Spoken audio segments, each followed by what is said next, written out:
The Olight M2R Warrior is the newest light from Olight and is one of the most highly anticipated of the year.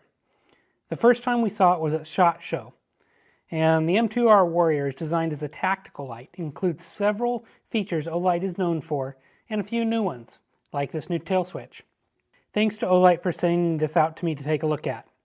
If you have not had a chance to subscribe to my channel and like this video, please do so, as it helps me continue to bring reviews like this one to you. Olight has put a lot into the physical design of this light, so let's take a look at the details. The anodizing on this light is a high quality semi-gloss black finish. Starting at the top of the light, you have the signature blue bezel with some not very deep crenulations in it. Below that you have the aluminum head and body, and there are these teardrop cuts here, as you can see. I think they're pretty stylish. Below that you have the heat sinking, and it's got some cuts in there, and it's octagonal so it doesn't roll. It's a nice anti-roll feature. It also is good for video. Then you've got the switch here. It's got a blue bezel, and inside this switch is a LED that's used for low battery notification and I believe heat as well. Below that you have the body of the light. You've got just some square cuts here, and this pocket clip is reversible to fit on both sides. It'll fit on the back like I have it for an ultra deep carry, or it'll pull right off and stick in the front here. At the end here you have the new tail cap, and this is a pretty big thing for Olight, and I think you'll see this type of design on future lights. So you've got these teardrop cuts in it, then you've got a visual reminder of how the switch operates. You've got your lanyard hole, and on the back here you have the stainless steel button, and it's pretty new, and I'll talk more about that later, but it's an electronic switch as well. It does have a magnet inside, and that magnet isn't the strongest. It's enough to pick up the light, as you can see here with the knife blade, but it barely holds it on, and I had trouble. As you can see there, it falls off. It's not quite strong enough to hold the light out horizontally, but it is up and down. Olight's kept the branding on this light to a minimum. So you've got the CE logo here, you've got the Olight as well, and then you've got the M2R Warrior and your serial number, and then on the back you've got the reminder about the switch. Looking at it like this, you've got the branding kind of on this 2 and 11 position, kind of something a little bit different for Olight. Inside this light you've got this dual tube design, which is something a little bit different for Olight.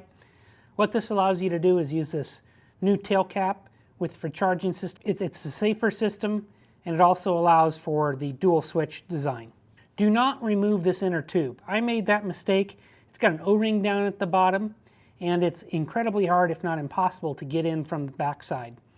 I think to reinstall it you'd have to crack this head, and it seems to be held on with some Loctite or something, and I can't really get it to budge. While I've got this apart, you can see the threads are nice and square cut and lubricated.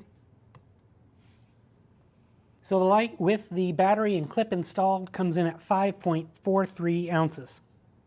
I measured the length of this light with my calipers at 129.9 millimeters.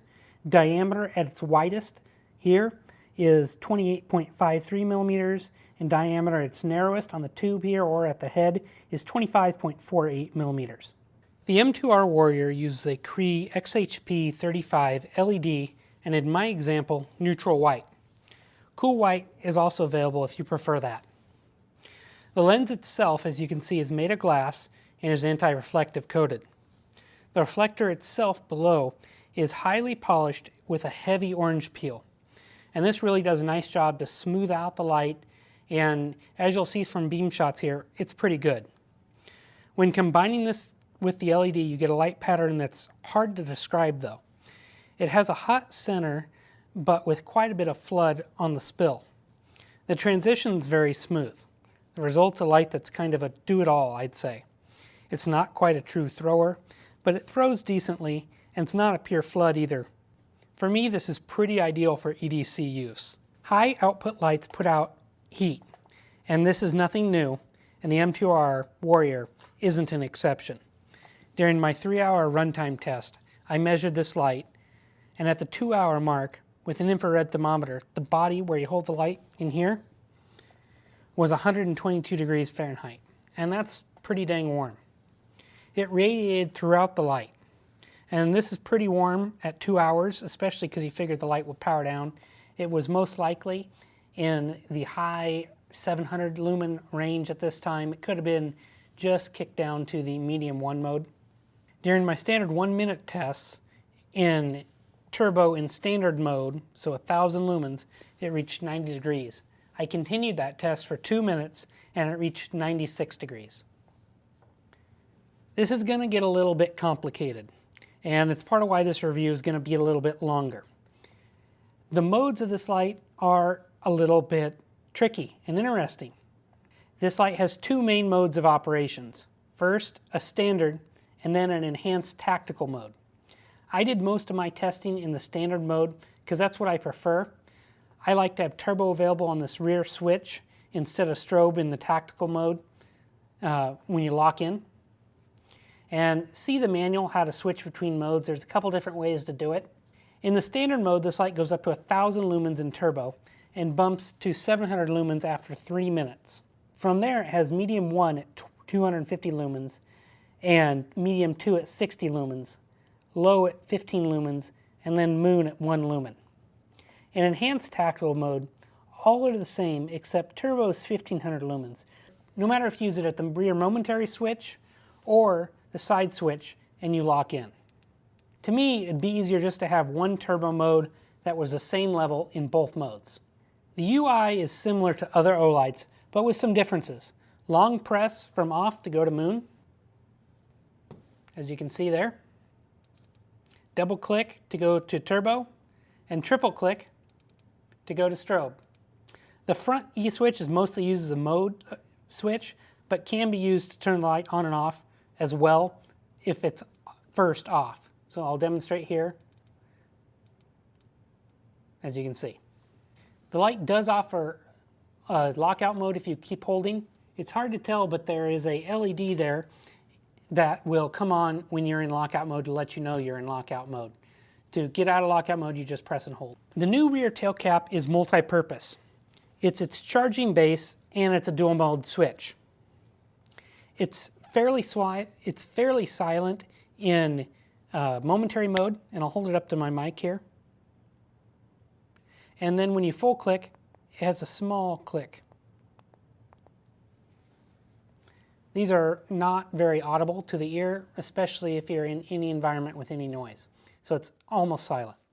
In standard mode, the tail switch is momentary. If you just push here, so it's coming on, and you can push all the way and lock in and it'll stay on. In enhanced tactical mode, and turbo in that mode is 1000 lumens. In enhanced tactical mode, the rear switch in momentary is turbo at 1500 lumens, or if you lock in, you get strobe. If you wanted to lock in turbo, the only way to do it is through this front switch. It's kind of an odd design in enhanced tactical mode. That being said though, it is a more tactical light. If you've got more experience with EDCs, this will seem kind of impractical. As far as tactical light goes though, this is more common. Memory mode is available except for turbo and strobe as well.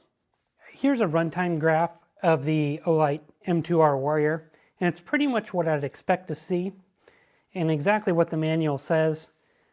No real surprises here. I did stop it just shy of 3 hours, and this is what it looks like. So there you can see lockout mode. You get that little red LED in the light. That's also used for low voltage protection. It's pretty dim and hardly noticeable.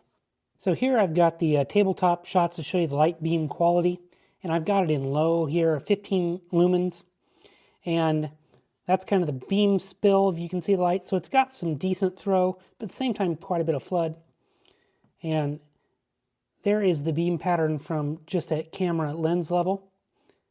Also put a shot against what it looks like on the wall. I've got the Olight M2R here out, and I want to show you what it looks like at night. So this is low mode. It's got a moonlight mode, but of course as usual it's too light to see. And the moonlight is a bit difficult to see on camera, but you can see as I pan down and bumping up to mid 1, you can start to see the beam pattern of this pretty well. And if I bump up to mid 2, it really starts to throw. And you can see this isn't really a thrower, but at the same time it's not a flood either. It's kind of that in between. Bumping up, this is high. If I double click, you've got turbo, which is just a little bit brighter. If I triple click, you've got strobe. So I'm going to walk down here in high and kind of show you what that's like in beam pattern.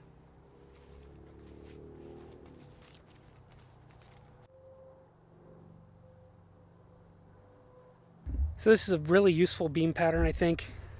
It's not only for its tactical use, but also just general use. This would be an awesome light to take camping or hiking and just general purpose. Olight really got it right with this one. Olight's taken a bit of criticism recently with their magnetic charging system. However, the M2R improves that by making a safer charging system.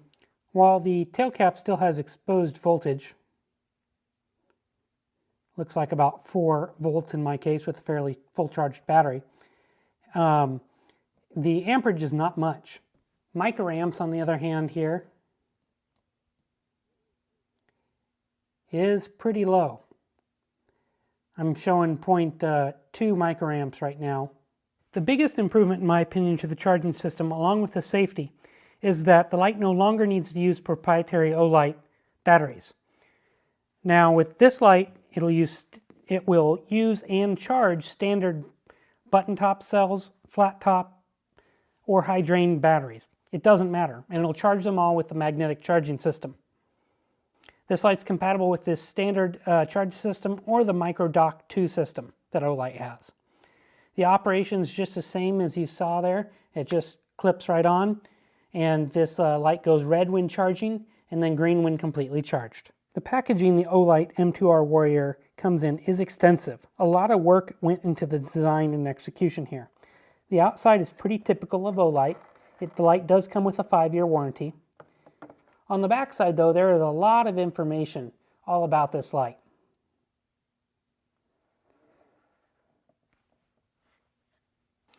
Inside, the package is also pretty extensive.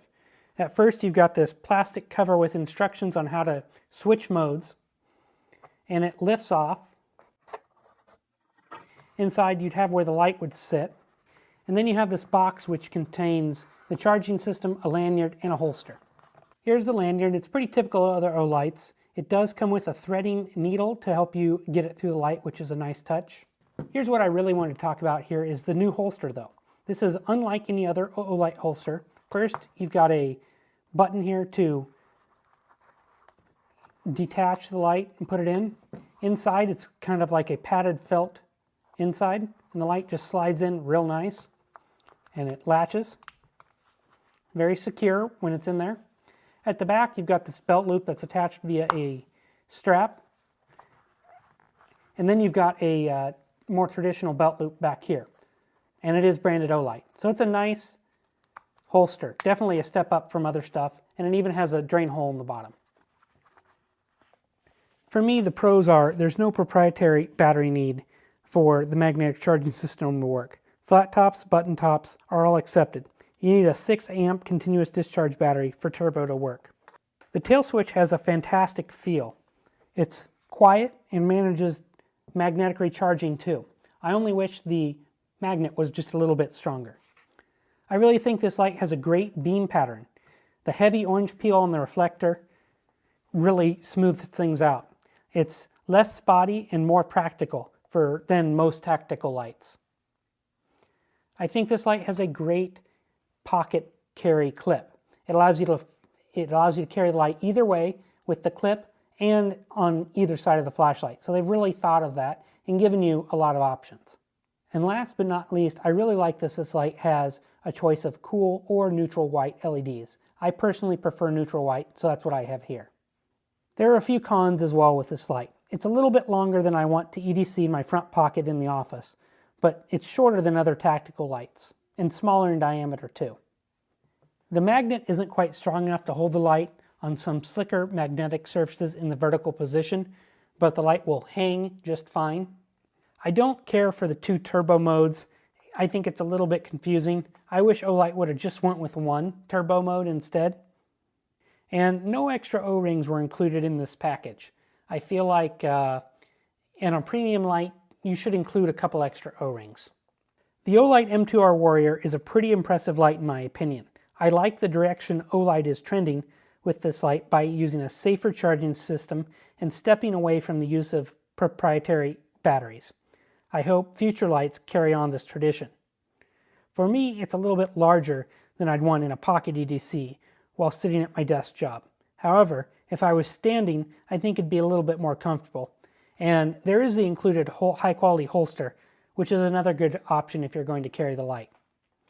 The beam pattern makes this light a very versatile light for many use cases. I think it's slightly less tactical and more EDC practical. I didn't really have any trouble with the two electronic switches. I thought in standard mode the UI was easy enough to use, but you're never going to make anyone happy. I've seen some reviews wishing the light did a little bit more with these two switches and maybe work together a little bit better. But if so, I think it'd complicate the UI and make it different from existing Olights. What I don't get is why Olight didn't include just one turbo mode instead of two for the two different modes. Construction here is what I'd expect from Olight, and they've done a nice job on this one. I can definitely see why this light was delayed a few times because of engineering. It really shows through the strong engineering, especially with this new tail switch. I don't think there'll be any trouble with this light holding up. I think it's pretty well built. I look forward to seeing if they'll come up with a new weapon mount for it as well. Thanks to Olight for sending this one out to me. Take a look in the description below for a link to it on the Olight eBay store and the Olight World webpage. If you have any questions about the Olight M2R Warrior, please leave them below. I'll do my best to answer. If you've not had a chance to subscribe to my channel and like this video, please do so, as it helps me to continue to bring reviews like this to you.